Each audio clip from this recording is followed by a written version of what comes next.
assume it's good. It's very good to be sleepy. But hold on a little bit. In just a few hours, you will get some sleep. Don't worry. Was it amazing?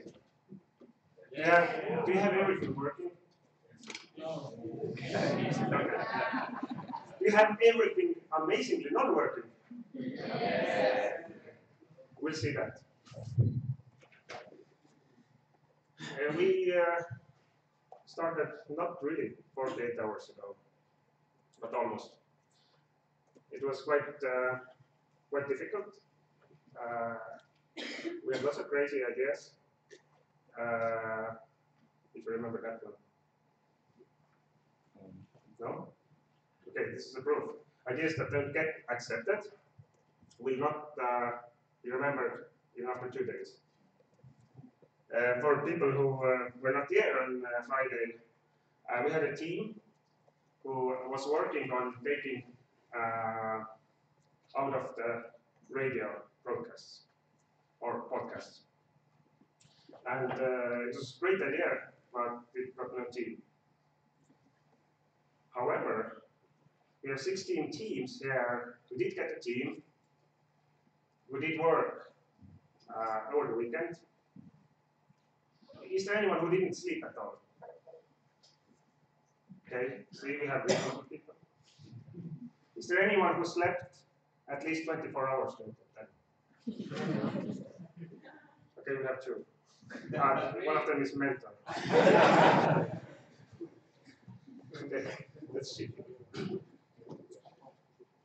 So as you assume, we are dealing with just normal people here who are spending their weekends quite sleepless, but not entirely, and doing things that they have no idea about a week ago, but hopefully will remember for years to come. If you're spreading the news about the team, as far as I know, the favorite of audience is not selected yet. Then you still have chance to do that. We have this invention called hashtags, which I have no idea how they work, but it's very important that you use them.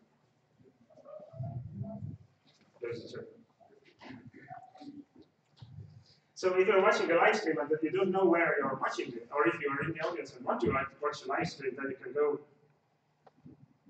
to where and do that. For example, if you want to call to your grandma and tell that the live stream is on, then this is about the last time to do that. But let's cut all those intro things and get to the things. So we have 16 teams, but we have six jury members who will decide which teams will win. Is there anyone who thinks that their team will win? Yeah. Okay. I think the jury will have a tough time then. But let me do a quick intro round. We have let's take a list. We have Markus from the University of Tartu. Hello, my name is Markus. It's good to meet you. Yes, I'm René. Hi. Hello, I'm Stefan from National Defense College. I am Olga from Berlin. And please come for starting ahead of the art. I need to remember just about the light switch.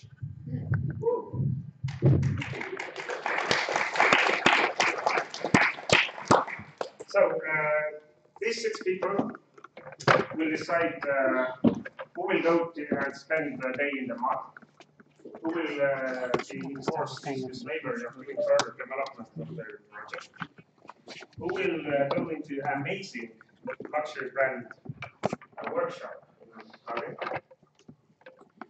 who will go shooting with the military guys. Can't I get that first? No?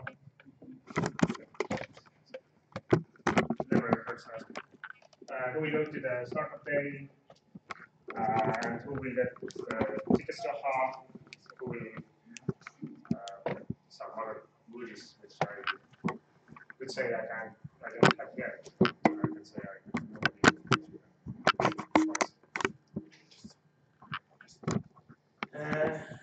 yes, back to the favorite of the audience. If you have not voted for yourself, still, then do it.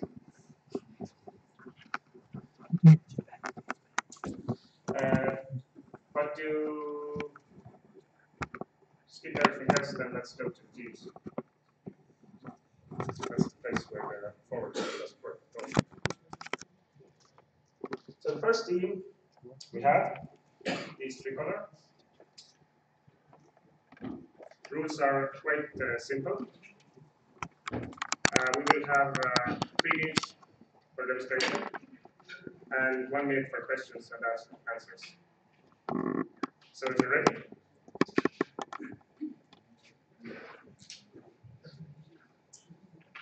then just let me know. Maybe you want microphone. Helps.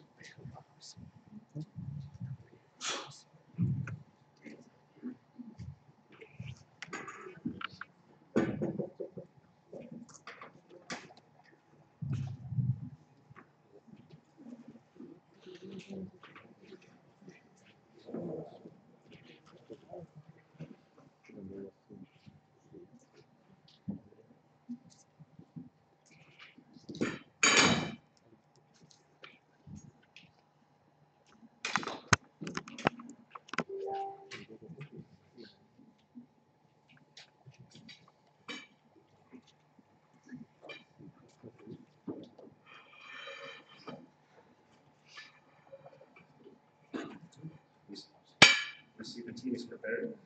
They hit that warm up.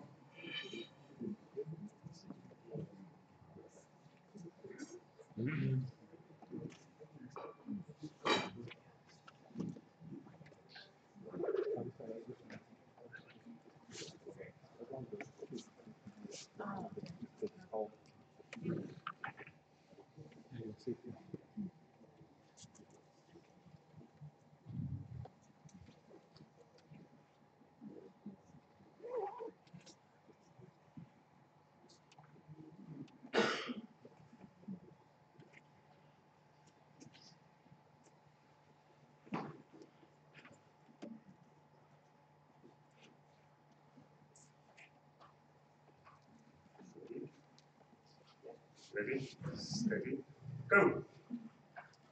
Hello, my name is Heidi. I'm a textile artist and entrepreneur. And my passion is to develop and sell inventive tools for hand weavers. And on this hackathon, I had the pleasure of having a real dream team of Program Magle, who is showing the user interface of our weaving program, Marilyn and Lieswood, and Davo and Anna. So here with Tricolor, we show the proof of concept, how I can use a continuous weft so that instead of having small spools, the weaver can use material running continuously from bigger spools. When you say that hand weaving is perhaps not a big business, then you're wrong. The industry is also interested in that kind of solutions, and when we look when we are buying carpets and see that there are notions hand woven, then it means it's something with quality and personal touch.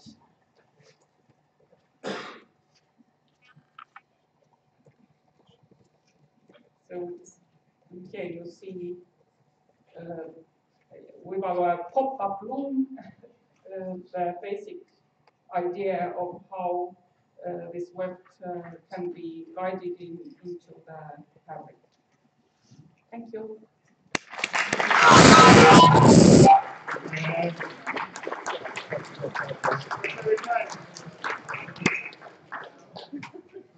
That was fun. Once at a time. Do we have any questions from jury? You introduced it as a tool for hand weaving, but how much of genuine innovation is there? How much is there? Is it a copy of mechanized looms that already exist? The innovation. No, we lost it.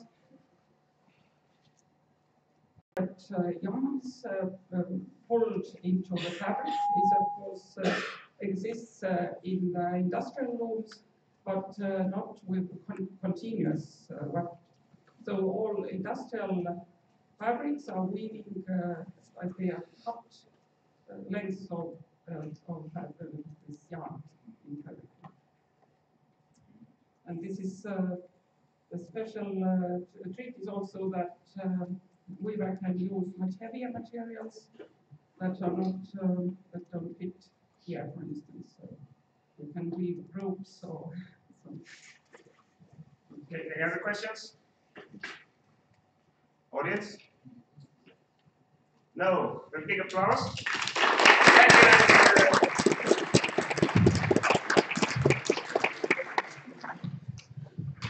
And Coco.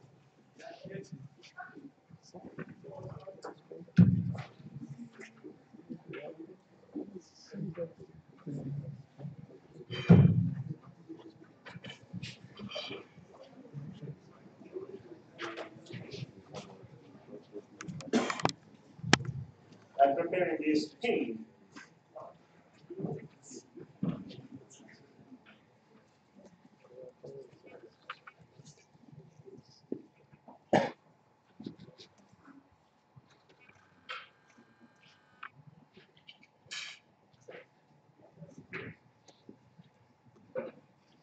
Hello everyone, my name is Daria and I'm a representative of Goku team. And now I'd like to present you Goku, great online companion for you. During the weekend, we wanted to build a robot that can teach kids, can entertain them, and can teach them bedtime stories. You know, now our robot has voice recognition and it can respond to voices and has also face recognition. Moreover, our robot is equipped with a video camera that can record videos and make photos, so you will never miss any important moment of your child life. You know, when I was a kid, I really liked to listen to stories, but I had no one to tell me a good fairy tale. And it would be so great if I could have an opportunity just to say, Goku, tell me a story. Once upon a time, there was a beautiful castle in a land far. Thanks, Goku. It's enough for today. During the 48 hours, we did a really great job. We started with just an idea, and we were able to build a prototype. Currently, we are using Google Voice API for voice recognition and OpenCV for face detection and recognition. We talked with our potential customers, and we already have demand for our product. You know, when we're talking with customers, we find out that the main concern of parents is a data security issue, and we will make sure that our robot will be totally local and all the data will be secured.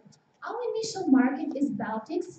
We will target for families with middle and high income, and later on we are planning to expand to other European countries. Our target audience are children between 2 and 8 years old. You know, nowadays at the market there are competitors among Asian and American producers, but our main competitive advantage is our robots made from a fully eco-friendly material, and it's completely safe for children. In the conclusion, I'd like to say a huge thank you to my awesome team of developers, engineers, designers, and marketers. We did a really, really good job this weekend. We are Team Goku! And with our robot, you will always have bread and home. Thank you.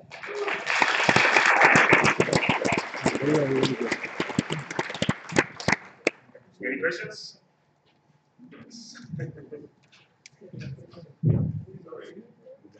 What exactly does it do? Bedtime stories, taking pictures and videos, what else? Also, later on, we are planning to add a little projector to here, and it will make the robot like a small home assistant. For example, when you're cooking, it can show you recipes, or when you're repairing something in garage, it can show you a manual using the projection. Currently, it's like a toy, entertainment toy for kids, because sometimes parents don't have time to fully entertain their children, or they want to use interactive learning techniques, because nowadays children are very bored of old school techniques, and they are bored of ordinary toys. And they have a lot of problems with concentration. And using such techniques, they can be educated in a very interesting way. It's on the bedtime stories, then the interaction is please tell me a story, or what kind of other interaction can there be?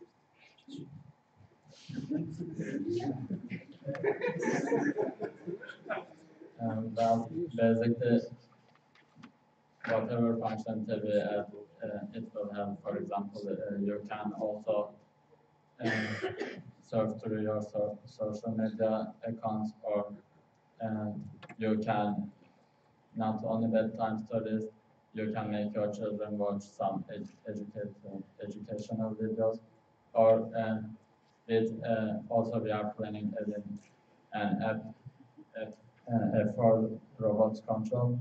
So it will be something like a programming app that will teach the children how to program a very basic data interface. Yeah, thanks a lot for the presentation. It's a great work you did. You mentioned a lot of functionalities you would build, but parallel with that, you mentioned that it's going to be a fully local solution that will provide security. So how will you manage this, showing the recipes, showing the social media, this kind of stuff, and providing the security? Well, we will have different modes. If you put it in kids mode, it will be open. If you put it in adult mode, then you will be able to control it or connect it to our world. So you will manage that through. So that means you need to reprogram it, so it's not useful again. It's something for a plan for future. Okay, thanks. Thank you.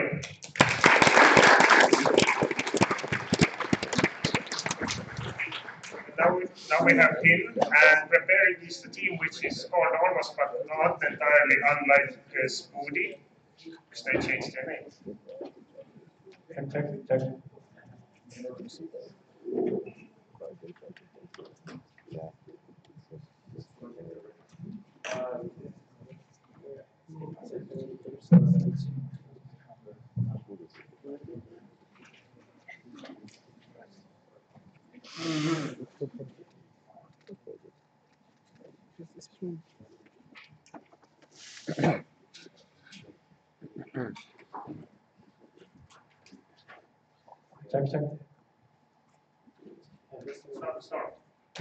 Start. Hi, my name is Vitaly, and we are a PIN team. And I want to tell you the story. This is Maria. She's UX designer, and she's looking for a job. And this is Andreas. He's design lead, and he's looking to build his team, so he's looking for a teammate. They both go to Slash in an attempt to find each other. So Slash hosts 20,000 participants. They come in, and let's see how Maria goes to the Slash conference.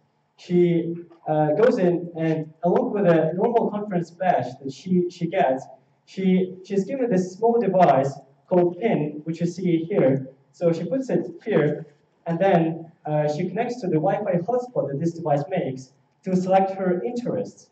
So since Maria is a UX designer and she's looking for a job, she selects the interest UX design and looking for a job. Andreas does the same. He's selecting UX, but instead of looking for a job, he selects hiring. Then during the lunch, they come closer in a closer proximity to each other, and suddenly the pin starts to react. You'll notice that the Andreas pin will start spinning, and the Maria pin will start blinking with red. This means that their interests match, and they start conversation. After they exchange contacts, after the conference, Andreas actually decides to call Maria for an interview, and and Andreas makes the deal with her, so Maria got an offer, and that's a success. As we can see, this slash became a successful event because they had this seemingly random, but meaningful connection with the help of this small but powerful device. So now about the actual problem. So conference organizers, I address you.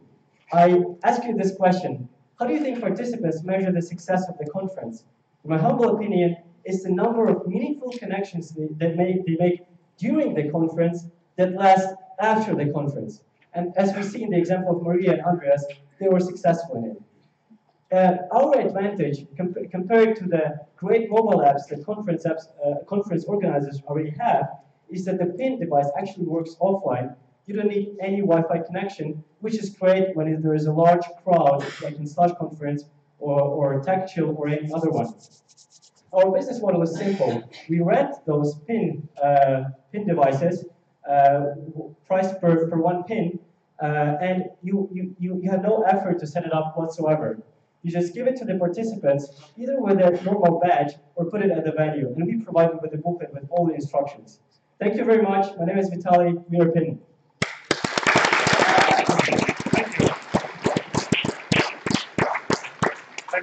Thank you. A simple question. What's just wrong with going and talking with people? So why doesn't going and talking with people work? Yeah, talking with people is amazing.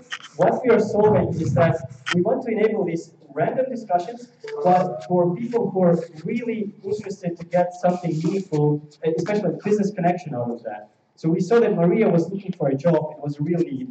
And Andreas was looking to hire. And what we do, we challenge the status quo with the current conferences where you may get maybe one, maybe maximum two meaningful connections with this random encounter. Indeed, there are mobile apps that try to connect, but with this random encounter, it's very hard to get this meaningful thing. And with such a simple device, we can enable that. Thank you very much. I have a question. Like, what happens if there will be at a very small location, 3 persons want to get the job, and 3 persons are offering the job, and they gather at a very close location? What happens then? How do they understand that I, as a designer, would like to find designer, not an engineer or somebody else? Yeah, so when there are different people with different interests in a close proximity to each other, we will color code it with different colors. So, for example, this windmill thing will have different LED colors, and if Maria's heart will match with that windmill, they will both blink with the red color, but if in the same proximity other blinks, they will blink with green color.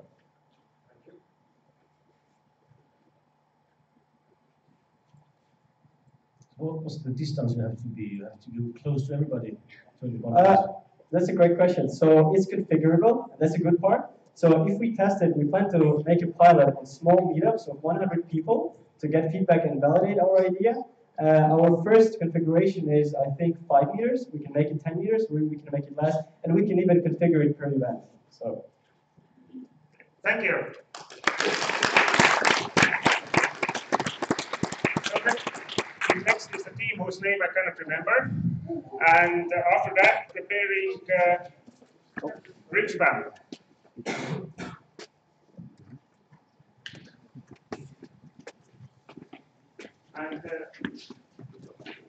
And just a small thing for the teams who want to use the camera to show how that works. It doesn't work.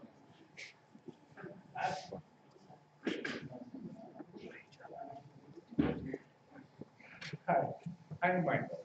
I'm presenting Team Spoody. I want you to recall the last time you banged your head against the hard, low-located object. Not really pleasant feel to feel. And in industry, it's even worse. People getting hurt in factories, at building constructions, and companies fail and lose employees. Our team is here today to end this struggle. The device called Spoody will end this right paid. This putty box attached to the danger area where people getting paid, and with the help of sensors, it detects if someone approaching it will get hurt, and it screams beware with the help of LED light and the sound. So let's see the demo. I'll be blindfolded with the help of team member. Yes. Thank you very much. Oh. That's it. As you can see, I can't.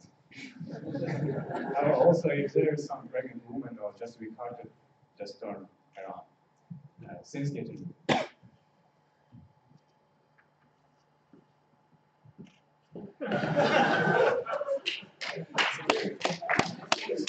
And now we turn on our box. Where is our guy who turns on the boxes? Thank you. I'll need your help. Was scared. For me, yeah. What's happening? No. Okay. So basically, our team developed a smart, low, this. You know the signs that says caution, says low clearance. So we developed this sign, but in a smart way. So we can ensure people that there is some danger spots that they can keep their eye. And also we have silent mode for private houses. To when you are walking at night, you can just no, we don't have. No, we don't. Amazing. Okay, so let's see you again in the end of the year, where we'll release this thing to the market. Thank you.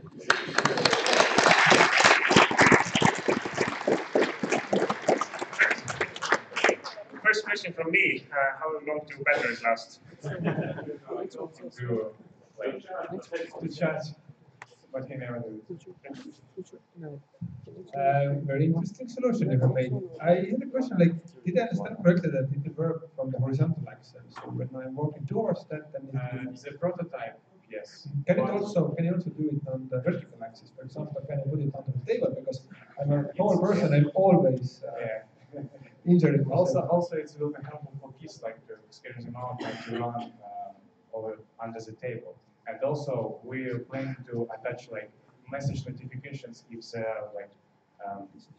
accident is happening. Okay, but if you have a very huge table at the home, for example, this one, how many of those devices I need to attach to there to put my children safe? It can be even one device. One device only? It depends on the amount of sensors in the one box.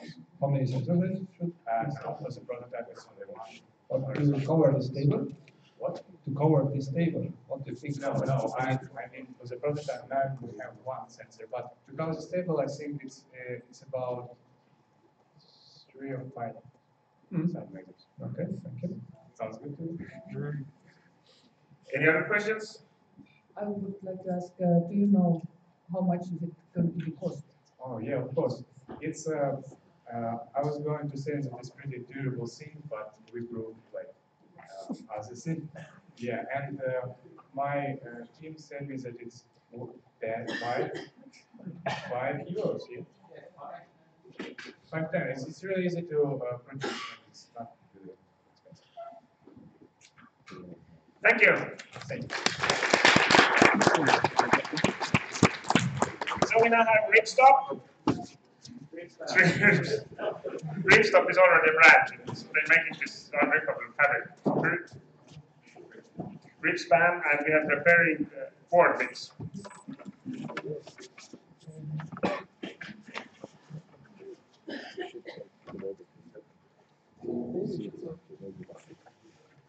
Stairs.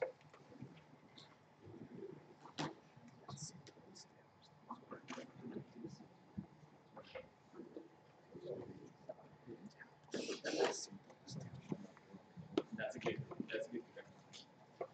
Hi guys, my name is Vikas. Today we're here to bring your mailbox to the 21st century using Bridgespan. Remember before ordering your phone case online and keep coming back to the mailbox again and again and again, just get disappointed by having it full of spam and trash emails like mail. So we've all been there, and that's why we created this solution, Bridgespan, a real-life mail fill and spam filler for your mailbox. How does it work? Well, actually very simple. Who likes bills, right? Yeah.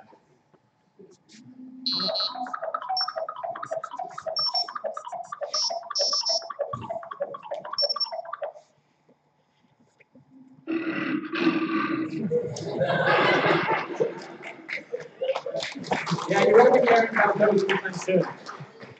And we all have those special people in our lives we don't want to hear from anymore. So yeah, we can add those to the destroy list, and we'll take care of the rest.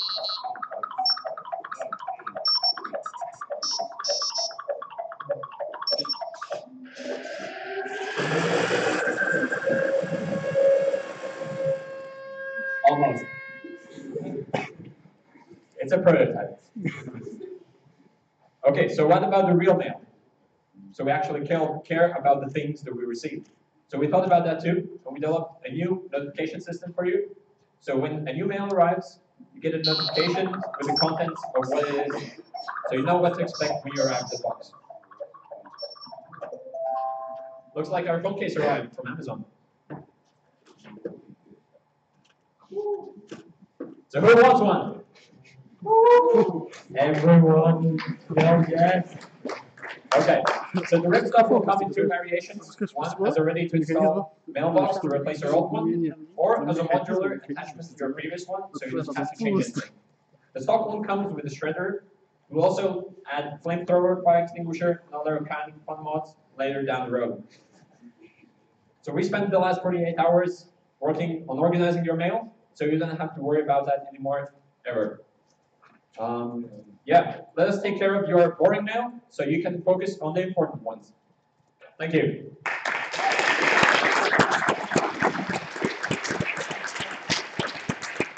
Thank you.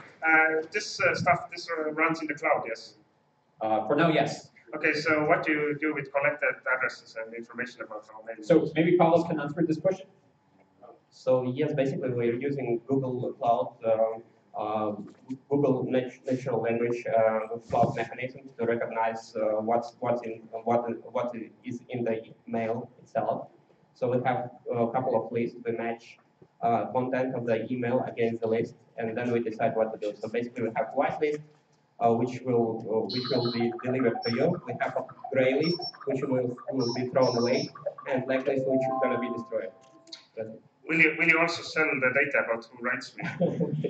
Actually, or can I buy the data who writes? We also consider processing the data itself here, but just because of the hardware limitation, because it took so long to process it on the hardware we have around here. So we took it to the cloud. It's also possible to do it on the hardware itself in the mailbox.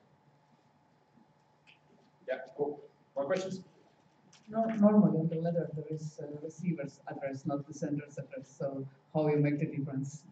Yeah, well, there's usually, if someone sends an envelope, they're usually very similar. So we can filter like, there's still some sender's address or like a logo, so we can filter those. But we care most about the raw spam, like the banners that go in, and those can be filtered out very easily and distinguished from envelopes and from important stuff. Any other questions? Yes?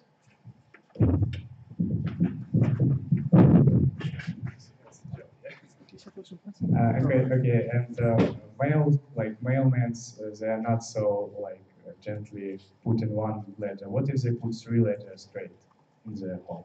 So yeah, that's a thing we have to work on, but it's certainly able. Well, this is like a form factor that we have to work with, but we can always make a system that sorts and grabs the mail in one by one, so that's not a problem. If they use force, we can just take the mail, like one banner more or less is not that bad. since we filter out the most ones.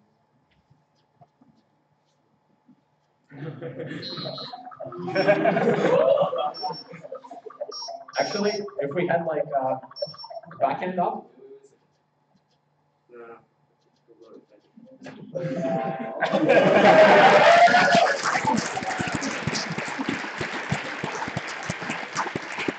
I think that's a picture right there.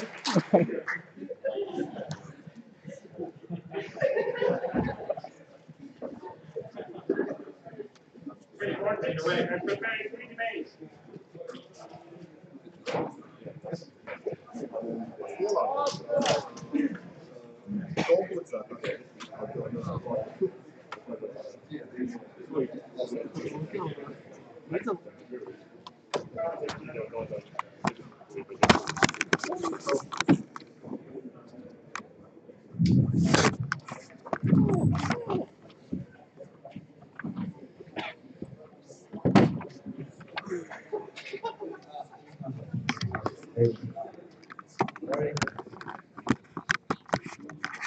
Ну, как обычно, всякая хрень происходит.